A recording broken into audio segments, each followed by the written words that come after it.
My message is that let's get back to work. Let's get back to living. Let's be smart about it. And those of us who are 70 plus, we'll take care of ourselves, but don't sacrifice the country. Lieutenant Governor Dan Patrick is taking a lot of criticism for the comments he made on Fox News. Patrick said older Texans like himself are willing to risk dying from COVID-19 if it means saving the economy for future generations. The comments brought out a lot of angry responses from people saying we should not prioritize the economy over human life. But Patrick's also getting a lot of support as people continue losing their jobs amid the coronavirus shutdown. Our Alex Caparello took a closer look at those comments and the long-term impact for the economy. Whether it's a sign, roadblock, or citywide order, there's a number of barriers preventing Austinites from spending.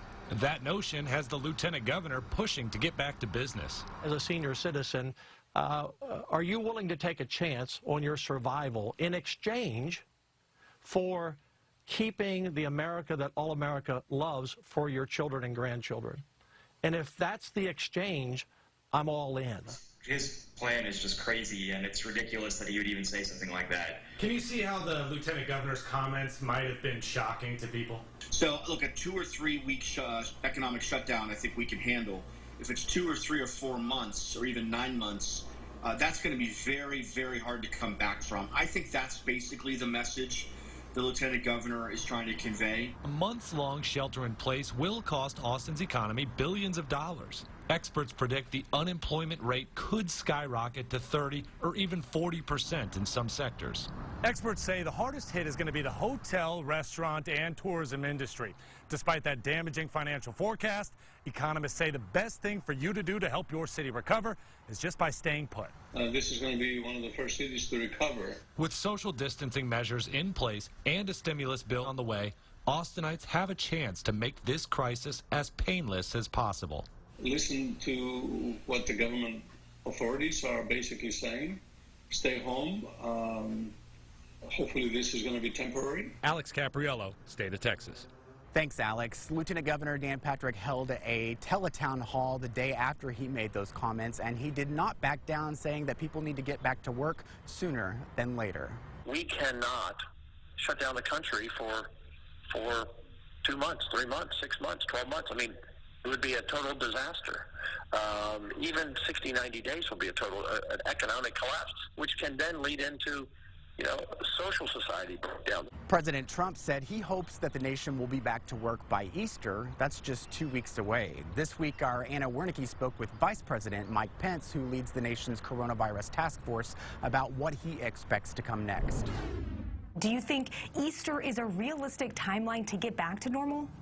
Well, so much of that depends on the American people. The most important thing that we can do for our economy, the most important thing to put this behind us is to prevent the spread of the coronavirus. And Mr. Vice President, Americans are worried right now, understandably. How do you tell the single mom who's just been laid off and has to pay rent next week that it's going to be okay?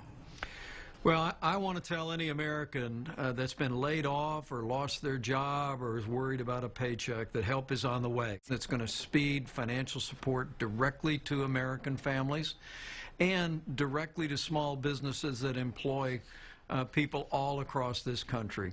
That was Anna Wernicke reporting. Medical experts say that lifting the restrictions too soon could have devastating and even deadly consequences, and those risks go far beyond senior citizens. It's important for young people to know you can get this disease, you can be hospitalized from this disease, you can die from this disease, but most importantly, you can spread it to your loved ones. And so we need you to really lean in. Surgeon General Adams said that more people need to take the stay-at-home message seriously to keep the virus from spreading.